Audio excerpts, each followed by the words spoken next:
Timur کو لطیف چلاک کی بات پسند آئی۔ اس نے فوری حکم دیا کہ بہت سے چرمی تھیلے تیار کیے جائیں اور ان کو فیتے لگائے جائیں اور یہ کام شام سے پہلے مکمل کیا جائے۔ چنانچہ ان لوگوں نے بہت سے بارود سے بھرے چرمی تھیلے تیار کیے اور انہیں قلزئی سپاہیوں کی طرف آگ لگا کر پھینکنا شروع کر دیا،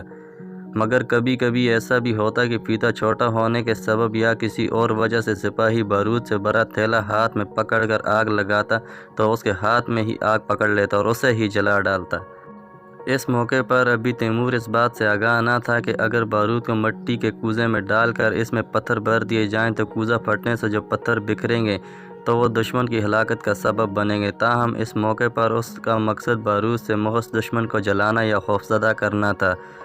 پھر بھی اس کے نتائج اس کی توقع سے کہیں بڑھ کر برآمد ہوئے۔ تیمور اور اس کے افسروں کا خیال تھا کہ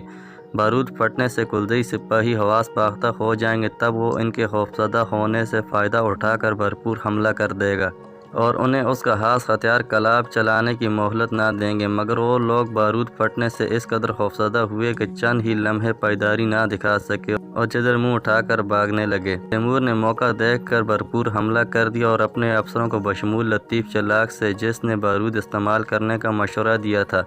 کہا کہ جنگ کا فیصلہ ہر صورت سورج ڈھلنے سے پہلے مکمل ہونا چاہیے اور رات سے پہلے ہمیں شہر میں داخل ہونا چاہیے۔ تیمور نے اپنے افسروں پر واضح کر دیا کہ اگر وہ رات کے وقت شہر سے باہر ٹھہرنے پر مجبور ہو گئے تو سب کے سب سردی سے ہلاک ہو جائیں گے اور بالفرض اگر زندہ بھی بچ گئے تو ان کی حالت مردوں سے مختلف نہ ہوگی۔ قلزئی سپاہی جب تک ایک دائرے کی شکل میں صف آرا تھے تو ناقابل شکست لگتے تھے، مگر جب ان کی صف آرائی ٹوٹ گئی اور وہ بکھر گئے تو ان کی کمزوریاں عیاں ہو گئیں۔ تیمور نے دیکھا کہ ان سب کے پاس کلاب نہیں ہے بلکہ کلاب پھینکنے والے سپاہیوں کا ایک الگ دستہ ہے۔ تیمور کے گھڑ سوار سپاہی بخوبی جانتے تھے کہ پیدل سپاہیوں کا خاتمہ کیسے کرنا ہے، چنانچہ وہ بڑی مہارت سے نیزوں اور تلواروں کے ذریعے قلزئی سپاہیوں کا صفایا کر رہے تھے۔ کبھی کبھی قلزئی سپاہی ان کی طرف کلاب بھی پھینکنا چاہتے، مگر خوف اور افراتفری کے باعث اسے نشانہ ٹھیک سے لگانے کی مہلت نہ ملتی اور اس سے پہلے ہی وہ کسی کو اپنا نشانہ بنا پاتے وہ خود نیزہ یا تلوار کا نشانہ بن جاتے۔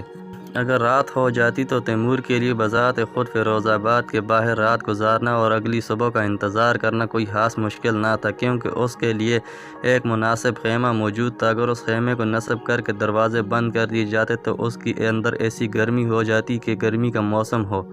لیکن ایک فوج کے سپہ سالار کو صرف اپنی ذات کے لیے ہی نہیں بلکہ اپنے تمام سپاہیوں کے لیے بھی سوچنا ہوتا ہے، کیونکہ وہ سپاہیوں کے بغیر کچھ بھی نہیں ہوتا۔ تیمور کو اچھی طرح علم تھا کہ اگر اس کے سپاہیوں کو سردی کی وہ رات یا بستہ صحرا میں بسر کرنا پڑی تو سب کے سب سپاہی اپنے گھوڑوں سمیت مارے جائیں گے، لہٰذا اس نے رات پھیلنے سے پہلے شہر میں داخل ہونے کا منصوبہ بنایا تھا۔ چنانچہ جب تیمور کے گھوڑ سوار اور ابدال قلزئی کے پیدل سپاہیوں کے درمیان جنگ جاری تھی تو تیمور خود سپاہیوں کے ایک دستے کے ہمراہ شہر کی طرف روانہ ہو گیا۔ اس نے اپنے سپاہیوں کو ہدایت کی تھی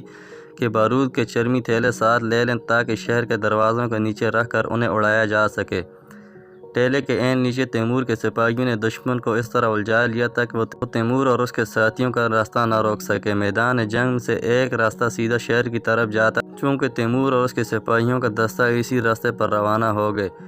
وہ اس قدر تیز رفتاری سے جا رہے تھے کہ جب وہ ٹیلے کے اوپر پہنچے تو گھوڑوں کی سانسیں پھول رہی تھیں۔ شہر کی دفاع کے لیے کوئی موجود نہ تھا، مگر جب عام شہریوں کو پتہ چلا کہ تیمور اور اس کے سپاہی شہر کی طرف آ رہے ہیں تو انہوں نے شہر کے دروازے بند کر لیے۔ تیمور کو اس بات کی پہلے ہی توقع تھی کہ اس لیے کہ وہ اپنے ساتھ بارود بھرے تھیلے لے کر آیا تھا تاکہ بارود کی مدد سے دروازوں کو اڑا سکے۔ ابدال قلزئی کی طرف سے شہر کی دفاع کے لیے حفاظتی دستے کا تقرر نہ کرنا اس کی جنگی فنون سے لاعلمی کا واضح ثبوت تھا۔ تیمور اگرچہ اس بات پر یقین رکھتا تھا کہ میدان جنگ میں فتح کے لیے سپاہیوں کی بہادری اور بے خوفی نہایت اہم چیز ہے، مگر اس کا ماننا تھا کہ بہادری اور بے خوفی صرف جسمانی قوت کی حد تک ہی محدود نہیں، بلکہ ایک جنگجو انسان کو مضبوط توانا بدن کے ساتھ ساتھ مضبوط دل کا مالک بھی ہونا چاہیے۔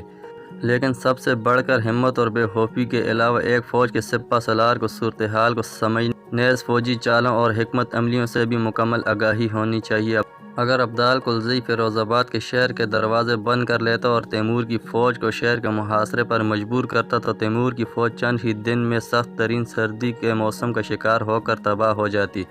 مگر اپنے کلاب کہلانے والے خاص ہتھیار اور سپاہیوں کی کاٹ دار مہلک تلوار پر اندھا اعتماد ہونے کے باعث عبدال کلزئی شہر سے باہر نکل کر مقابلے پر آ گیا اور اس نے خود کو اپنے سپاہیوں کو تیمور کے گھوڑ سوار سپاہیوں کے خلاف خطرے میں ڈال دیا۔ اگرچہ اسے ابتدا میں ہی کامیابی حاصل ہوئی تھی، مگر تیمور کی فوج نے اس کے کلاب کا توڑ کر لیا اور کلزئی سپاہیوں کے صف بندی توڑنے اور شہر کی طرف جانے میں کامیاب ہو گئی۔ شہر کے دروازوں تک پہنچ کر تیمور نے اپنے ساتھ موجود سپاہیوں کو 3 حصوں میں تقسیم کیا اور ان میں سے ایک حصے کو گھوڑوں سے اتر کر فوری شہر کے دروازوں کے نیچے کھدائی کے کام پر مامور کیا۔ پھر دوسرے حصے کو شہر کی دیواروں کے ساتھ نگرانی کا کام سونپا تاکہ دیوار کے اوپر سے پتھر یا کھولتا ہوا تیل پھینکنے کی کوشش کرنے والوں کو تیر سے نشانہ بنایا جا سکے۔ تیمور نے آخری دستے کو اپنے عقبی حصے کی حفاظت کی ذمہ داری سونپی کیونکہ عین ممکن تھا کہ جب عبدال کلزئی کو ان کے شہر تک پہنچنے کا علم ہوا تو اپنے فوجیوں کو ان کے مقابلے پر روانہ کر دے۔ تیمور کے سپاہیوں نے شہر کی دیوار کے اوپر نظر آنے والے چند لوگوں کو تیروں کا نشانہ بنایا، تاہم یہ بات ظاہر ہو گئی کہ ان کا شہر تک پہنچنا مقامی لوگوں کے لیے قطعی غیر متوقع تھا۔ وہ سمجھ رہے تھے کہ عبدال کلزئی ٹیلے کے نیچے ہی ان کا راستہ روک لے گا، یہی وجہ تھی کہ مدافعت میں کچھ نہیں کر پا رہے تھے۔ اس کے باوجود تیمور سوچ رہا تھا کہ شہر میں داخل ہونے کے بعد انہیں فیروز آباد کے شہروں کے ساتھ خونریز جنگ لڑنا ہوگی۔ کلزئی سپاہی جنہوں نے تیمور کے سپاہیوں کو اپنی تلواروں سے 2 حصوں میں کاٹا تھا،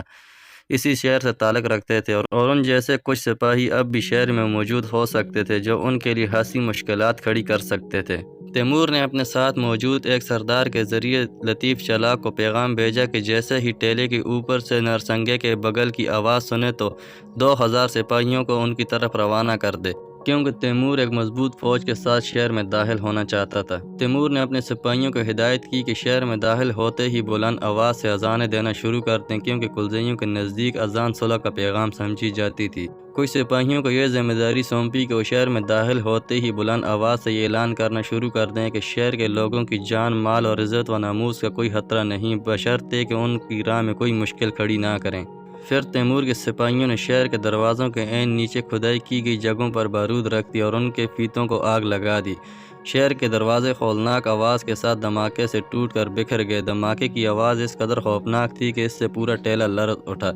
اس کے ساتھ ہی تیمور اور ان کے سپاہی اذانیں دیتے ہوئے شہر میں داخل ہو گئے۔